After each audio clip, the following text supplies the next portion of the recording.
All right, we are on to lesson 1-3. So today we're going to be working on writing and solving equations with variables on both sides of the equal sign. And one of our new vocabulary words that's going to come up is identity. So now that we have variables on both sides, sometimes we'll end with something like this: x plus 1 equals x plus 1. And that just means that any value of x would make this true. It will always be true. X could be 1, x could be 2, x could be 3, it could be any number. So we also say that there's infinitely many solutions to that problem, not just one. So if you see our checklist, we're doing that first item, the 1-3 video, so follow along in your notebook on pages 10 and 11. We're going to start with question 1. And we're going to do questions 1, 2, and 4. We're skipping number 3. Again, maybe just cross out the number. You don't have to scribble it all out. You might want to come back to it later, but we're only doing 1, 2, and I'm going to get you set up for 4. And make sure you have room in your little blue note section. One note that we're going to talk about today is distribution. So we're distributing anytime we have parentheses in my equation, which we have quite a few times on this page. So we have here an example in my notes where I'm multiplying -2 times x minus 4. And so in that case, I would distribute that -2. That means I'm multiplying it by both x and the minus 4. So -2 times x would be -2x. And -2 times -4, I'm kind of isolating that -4 and now treating that minus sign as a negative sign. A negative times a negative is a positive. So -2 times -4 is positive 8. That's something to remember. A negative times a negative is a positive. And so we're going to practice distributing a lot right now. Let's start with our first equation. Again, I'm going to set it up. I'm going to draw that long line down through the equal sign. And I'm going to try, like I said last time, there's a lot of different routes I could take, but I'm going to try to distribute anytime I can so we can practice that skill. So with my parentheses, I'm just going to start out with distributing. I'm going to take that 100 to the z and the 0.2. 100 times z is 100z, and 100 times minus 0.2 is still going to be minus 20. You can use your calculator for that. And then I have -10 times 5z, which would be -50z. And then I have -10 times 0.8, which is going to be -8. So a negative times a positive is a negative. So now here I have the situation where I have a variable on both sides. I have z instead of x this time. And so since my goal is to just isolate one z on one side, I do have to eliminate one of these groups of z's. And to eliminate something in an equation, I want to use my inverse operations. So I have two sets of z's. I have 100z and I have -50z. So I don't really like negatives or working with them, so if I can, maybe I'll try to eliminate that one. So if it's -50z, the opposite of that would be +50z, because if I combine those two, I'll get 0. And so if I do that to the right-hand side, I have to do it also to the left-hand side. And I could write it anywhere, but I can only combine that 50z with the 100z because they're like terms. I can't add 50z to 20 and make it 70.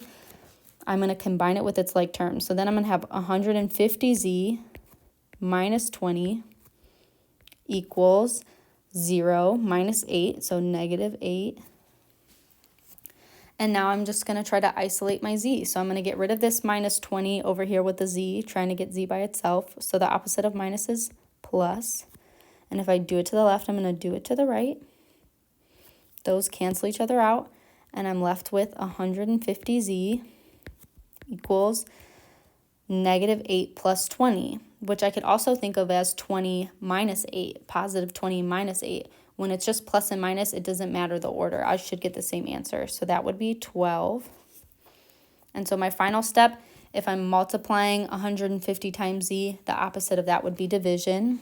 So I'm going to divide 150z by 150 and divide on the right side, 150. And so now those should cancel each other out, and I'm left with z equals 12 divided by 150. I'm going to do that in my calculator. It's 0.08. And I'm done with that equation. I can plug back in my 0.08 to check my answer and use a calculator to do that. I think that would be awesome. But we're going to move on to the right. So again, I'm going to distribute any chance I get. I do have the option. I know a lot of us are scared as soon as we see this 5/8 right here. I do have the option to just turn that into a decimal. I could put 5/8 into my calculator, 5 divided by 8, and just work with a decimal, 0.625. Or I'm going to show you guys another trick, because if I am technically doing this 5/8 to everything inside of the parentheses, I can rewrite this as 5 times 16d plus 24, right? Because I'm multiplying everything by 5. And that 8 on the bottom of the fraction means I'm dividing by 8, but I'm not just dividing the 5 by 8, I am distributing it. So I could put it all over 8. And so that's just a different way to write it. That kind of takes the fear out of the fractions. And then I'm also going to go ahead and distribute the right-hand side while I'm doing it. 6 times d would be 6d, and 6 times minus 1 would be minus 6. Right? A positive times a negative is a negative. And then I'm going to tag along that plus 1 at the end. I could go ahead right now and combine those two together. Minus 6 and then plus 1 would be minus 5. So I have 6d minus 5. So let's see what I can do on this left-hand side now. I have so much going on. Again, I probably don't have to, but I'm just going to distribute every chance I see it to practice that skill. So I'm going to do my 5 times 16d. 5 times 16 is 80. So I have 80d, and 5 times 24 is 120. So I have plus 120, and that's still all divided by 8. So next step, I have a lot of options always. I could multiply the whole left-hand side by 8 to get rid of that divided by 8, and then multiply everything on the right-hand side by 8, which I said I would do all my distribution, but I want to show us one other trick. So if I'm dividing everything by 8 that's on the top of that fraction, I could just divide each of those terms separately. So 80d divided by 8 would be 10d. And then 120 divided by 8 would be 15. And so that's another way to do it. Either way is fine. Maybe if I wouldn't have gotten such nice numbers, I would have tried a different method. And so now we're back again to having variables on both sides and solving for d. So again, I'm going to try to eliminate one of my groups of d. Maybe I'll subtract 6d, could have subtracted 10d, but again, I'm kind of trying to avoid negatives. Sometimes you really can't, but so I eliminated my 6d, and then 10d minus 60 is 4d plus 15 equals 0 minus 5, negative 5. And now I'm just going to try to isolate the d. So I'm going to subtract to eliminate that plus 15, opposite. Both sides, same thing. So now I have 4d, and I'm running out of room, equals negative 5 minus 15 is negative 20. So to get rid of that 4 times d, I'm going to divide by 4. Do I have room? Negative 20 divided by 4 is negative 5. Wow, I almost ran out of room. So I have d equals negative 5. Negative 20 divided by positive 4 is negative 5. And again, I could put that back into check for sure. Especially if it was a test or something, I would want to be absolutely positive. So now we're going to move on to number 2. Make sure you have number 1 copied down into your workbook. But now we're going to move on to number 2. So in number 2, it says we need to understand equations with infinitely many solutions or no solutions at all. So these are some funky cases. So it says solve each, and it asks, are they an identity? And an identity, it means they're the same on both sides. So let's start with this A. And again, we're distributing. Even though there's not a number there, it's minus. I have to distribute that because it is applying to everything in the parentheses.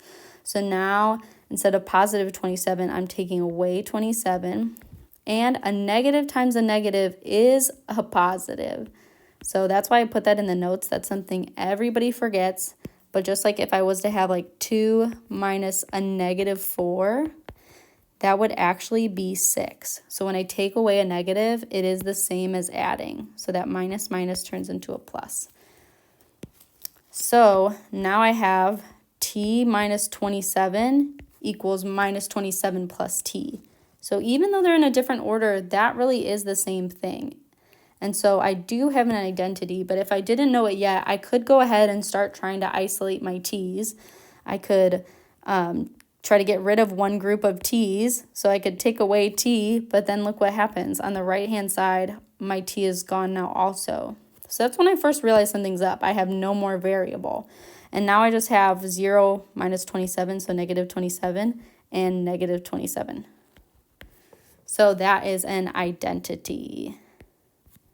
It's the same on both sides. So no matter what t would have been, it still would have been true. Negative 27 is always going to equal negative 27. So, and it has a reminder even on the bottom. If it's true for all cases, that means it has infinite solutions.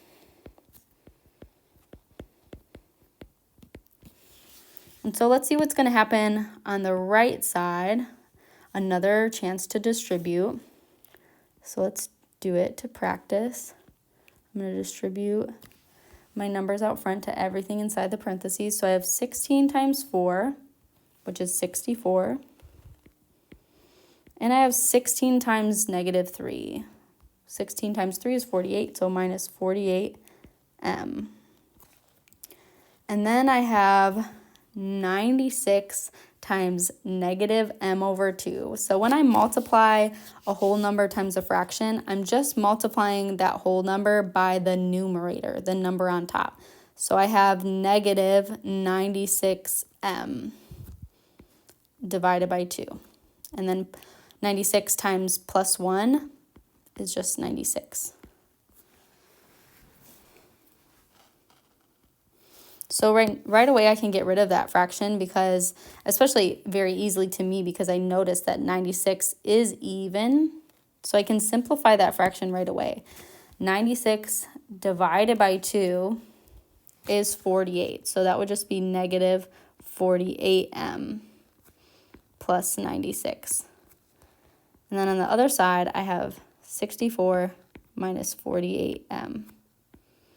So again, let's try to get rid of one of these groups of m because I can't have m on both sides. So on the left-hand side, it's minus 48m, so I could do the opposite to eliminate that, would be plus 48m, and they would cancel each other out.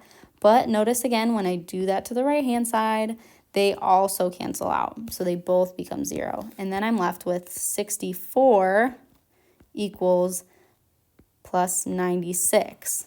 And that will never happen. That's not like negative 27 equals negative 27. That will never happen. No matter how hard we try with m, we can't get 64 to equal 96. So that is no solutions. There's no solution for m to make that work out. So that's why the title of this problem was Understand Equations with Infinitely Many and No Solution. So pay attention to how that happened in the end. And maybe if you get really good at it, you can tell from really early on, right from reading it. And then that saves you a lot of time. But that will take some practice. So we have infinitely many and no solutions. And so finally, we're going to just set up number 4 together, and then you're going to try it on your own. We're not going to do this one together.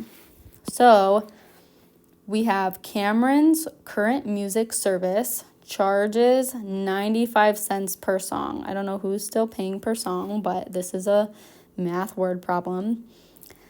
Cameron's friend tells him of another service that has a $15 joining fee, but charges 80 cents per song, so less money per song. So at what number of songs does the new service become less expensive? So if I imagine this as like two graphs, I imagine that I have one increasing at a higher rate and then one starting with a higher rate but increasing at a lower rate.